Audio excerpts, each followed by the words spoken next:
He say, okay, he's a little better. He say, but don't ever put no white dude on me because that is disrespectful. I was like, okay. Now, I don't know how America gonna feel about that. They'll be all right. Larry Bird would probably beat LeBron one-on-one. Really? You know, Bird tough to defend. Why? Because you look slow as shit to me. So like, I'm missing something. So like, tell me what I'm missing. You know what I mean? Larry Bird didn't just leave a mark on the NBA. He left a crater. From the moment he touched a basketball, his impact was impossible to ignore. Even back in college, he was such a phenomenon that the Boston Celtics drafted him before he even joined the league. When he finally stepped into the NBA, Bird became an MVP caliber star instantly, transforming the Celtics into a powerhouse and leading them deep into the playoffs every year. His career was filled with iconic battles against the best of the 1980s, carving his name into basketball history with every rivalry.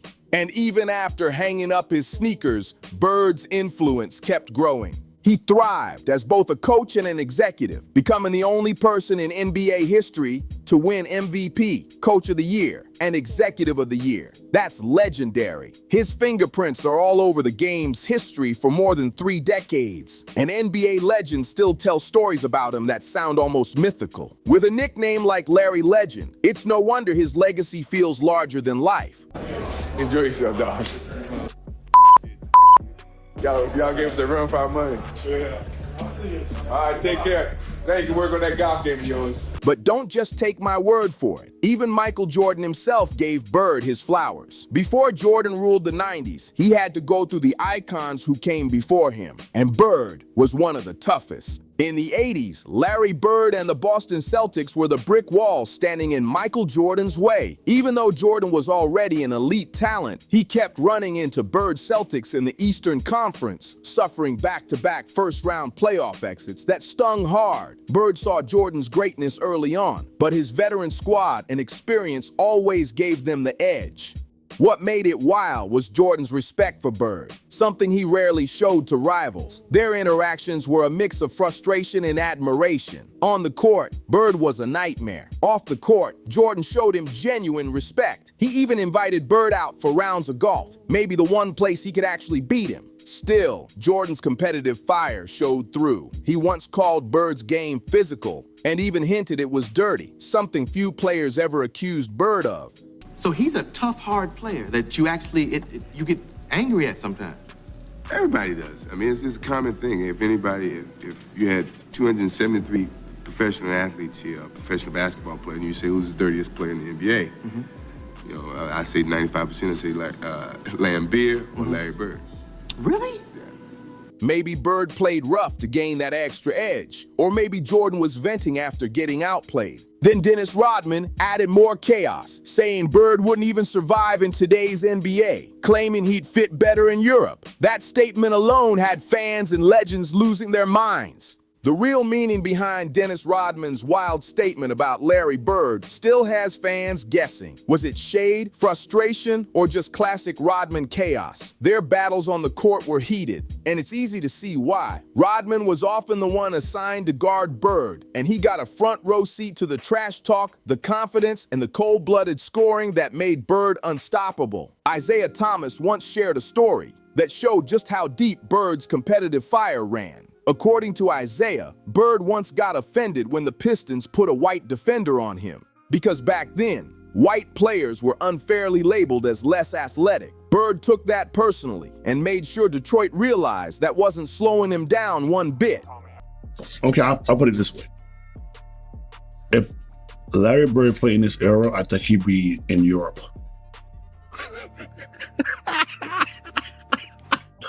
So I'm just letting you know, man. Really, you know, like I said, don't just say he'd be somewhere over there. Because, you know, his game was fit for Boston at that time in the 80s and stuff like that, you know. But today's world, oh, hell no. That's when they brought in Rodman, the only guy physical enough to even try to contain him. What made Bird's trash talk legendary was how funny it was. He didn't just insult you, he made everyone laugh while doing it. The irony of a white guy joking about white defenders just added to his swagger. His race also became part of his fame, especially through his rivalry with Magic Johnson. The NBA leaned into their contrast. Bird, the blue-collar sharpshooter from Indiana, and Magic, the flashy playmaker from Michigan. Their duels weren't just games, they were cultural events, and despite all the years of competition, Magic still praises Bird today, admitting that chasing him made him the player he became. He said, hey man, you can't put no white dude on me. Hey, bro. That is straight disrespect, right? He said, don't put no white dude on me. So check this out. So the next year we come back, I said, I got somebody for your ass, right? Yeah. He said, who you got? I said, Robin. He said, okay, he's a little better. He said, but don't ever put no white dude on me because that is disrespectful.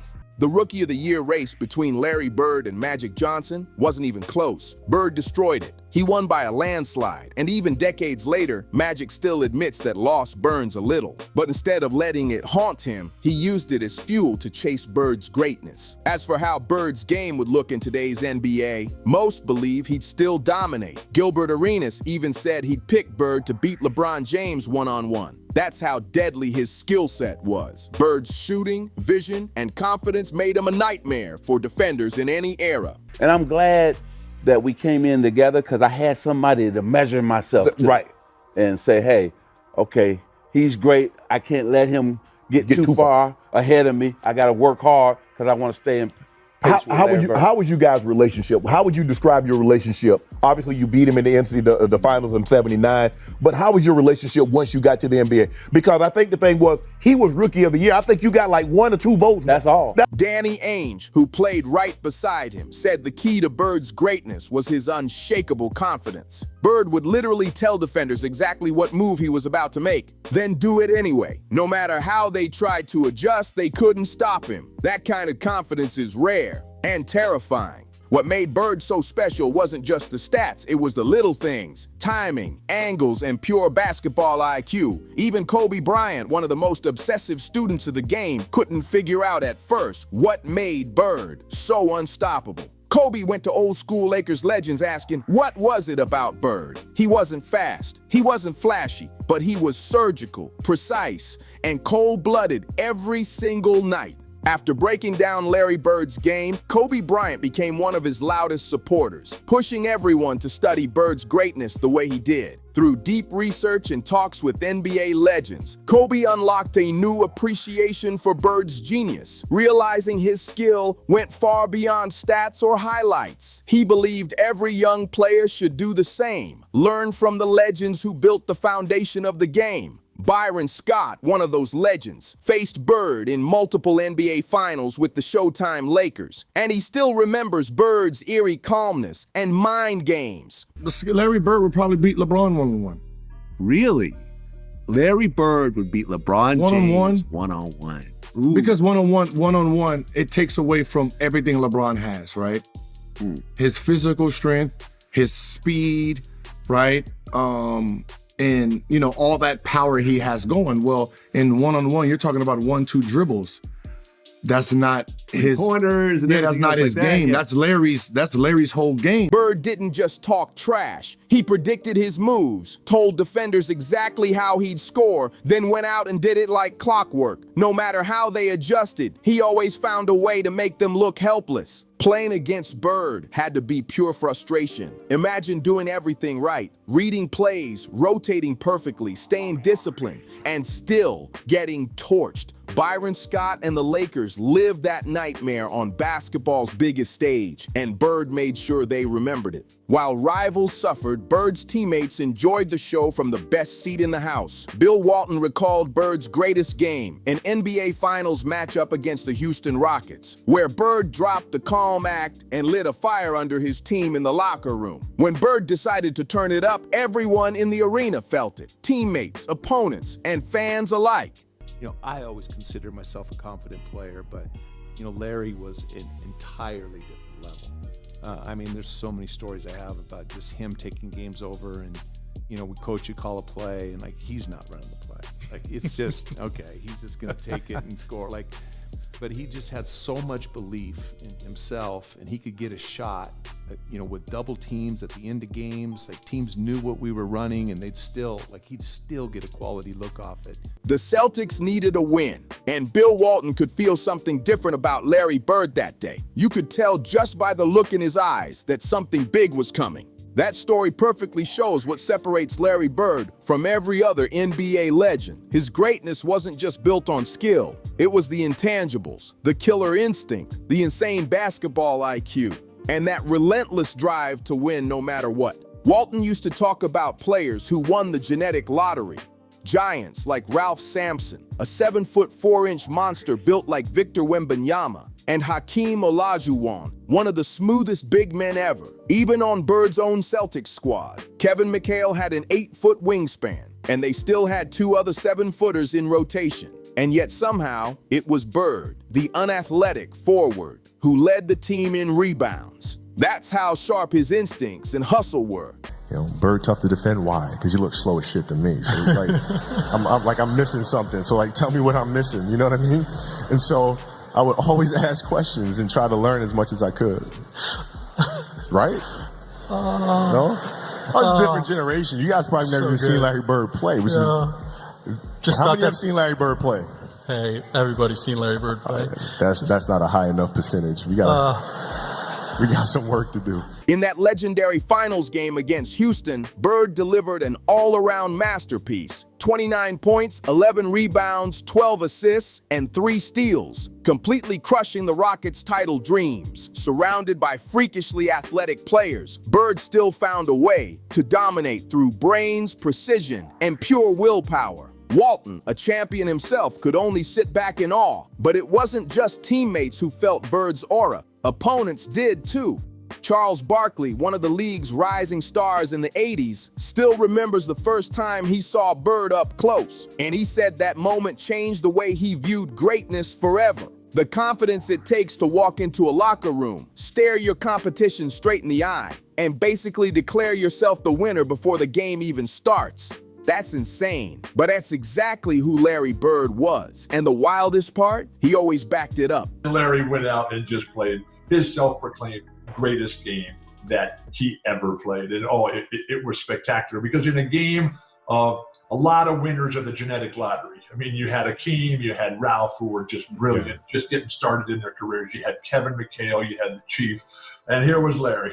Larry got every rebound. Larry made every steal. He made every pass. He just literally did everything and made the rest of the world seem inconsequential. Larry Bird, the greatest player I ever played with, by far. One of Bird's most iconic moments came during the NBA three-point contest, when he didn't even take off his warm-up jacket. He just stood there, arms crossed, fully convinced he'd win. And of course, he did. That wasn't just confidence. It was psychological warfare disguised as fashion. No one in today's NBA trash talks through clothes. That's next-level mind games. Another master of trash talk, Reggie Miller, eventually grew close to Bird when he became the Indiana Pacers head coach and later team president. But before they were allies, they were fierce rivals. Reggie once told Bird, right to his face, about a game where Bird completely humiliated him on the court, and he could still remember every shot, every word of trash talk. It's not often that one of the NBA's fiercest talkers like Reggie Miller ends up speechless. But when it came to Larry Bird, even the loudest learned to stay quiet and respect. That's the kind of impact Larry Bird had. His greatness couldn't be denied. Oh, I tell you, Larry Bird was one of the best trash talkers ever. So one of my teammates, Leon Wood, was he's an NBA official now. Yes, So we're in the room getting ready for the three-point contest at an all-star game. Larry walks in and says, "Which one of y'all gonna come in second place?" Y'all heard me. Which one of y'all gonna come in second place? I was like, damn, that was like my first real talk to him. Ooh, that sounded pretty aggressive. He won, though. He won. During the 1980s, Bird's dominance haunted the Showtime Lakers, especially their captain, Kareem Abdul-Jabbar. If not for Bird and those powerhouse Celtics, Kareem might have owned more championships than anyone outside the legendary 60s Celtics dynasty. Kareem faced Bird over and over again on the biggest stage, the NBA Finals, and instead of hating him for it, he gained massive respect. He saw Bird for what he truly was, a ruthless competitor and one of the most complete players the game had ever seen. Bird could do everything: score, rebound, pass, defend, shoot, you name it. He was the definition of an all-around player. Goes on to score 12 in those 6 minutes. Celtics go on a 33-14 run, and they beat us in Game 5. But that moment of watching you, look, I know you're supposed to be competitors, but I'm going against the guy who I patterned my game after, and you put on an unbelievable performance. Yet despite his dominance, people still underestimated him just because he didn't look like a superstar. Even Patrick Ewing admitted he doubted Bird at first, until he faced him in person. The moment he saw Bird's game up close, all that doubt vanished instantly. Bird proved greatness isn't about verticals or muscles. It's about heart, skill, and pure basketball IQ. Again and again, he outplayed guys who were stronger, faster, or more athletic, showing that the smartest player often wins. One of the best examples, Dominique Wilkins, the human highlight film himself, a freak athlete, lightning quick and explosive. And Bird still outplayed him time after time. He was ridiculous. He came in here. I remember our sportscaster played the Superman theme when he was talking about him that night after the game, because he did everything: points, rebounds, assists, just steals, you name it. Larry has such a great mind for the game, and a great touch. I had a lot of respect for him as a competitor. Bird didn't need flash. He had control, precision, and the kind of confidence that broke opponents before the buzzer even sounded. Dominique Wilkins was built for speed. His game thrived in transition, and when he took off, he was almost impossible to stop. But Larry Bird was smarter than that. He never tried to match Wilkins's athleticism. Instead, he flipped the script. Bird slowed the pace, dragged the game into a half-court chess match, and used his IQ, patience, and precision to take control. Even with all his athletic gifts, Wilkins couldn't figure Bird out. The result? Bird and the Celtics knocked Wilkins and the Hawks out of the playoffs 3 different times in the 1980s. That was Bird proving, again and again, that brains beat brawn. And that strategy can shut down even the most explosive players. But what they were great at is slowing the game down and making you play at their pace. And having one of the greatest players to ever lace a pair of shoes up in Larry Bird. Yeah.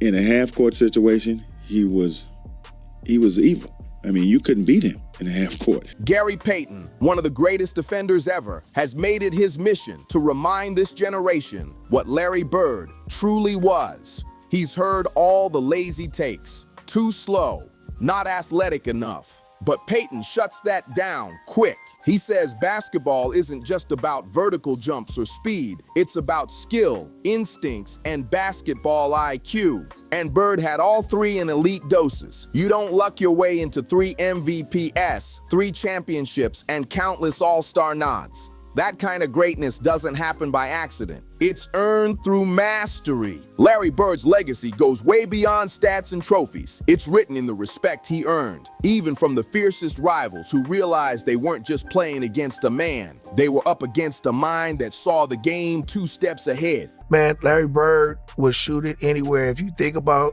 how many times he won a championship and what he was doing and what he was averaging, people don't understand. They was like, oh, he was slow. He wasn't, nah, he was just smart. You know what I'm saying? He was smart and he can get it. He can get it done. He wasn't MVP all them times and all the All-Stars all them times. From Michael Jordan's rivalry and respect to Magic Johnson's appreciation of their shared battles, Larry Bird's influence reached far beyond what he did on the court. He was never the fastest or most athletic, but he didn't need to be. Bird outsmarted and outworked everyone with insane basketball IQ, unshakable confidence, and a winner's mindset that never cracked. Even as the game evolved, legends like Kobe Bryant and Gary Payton kept reminding people that Bird's skill set is timeless. Whether it was his trash talk, mind games, or clutch plays, he made opponents believe he'd beat them before the ball even tipped. Larry Bird wasn't just a great player. He was the blueprint for greatness itself. If you love this deep dive, don't forget to like, subscribe, and share, because the next NBA legend we cover will blow your mind.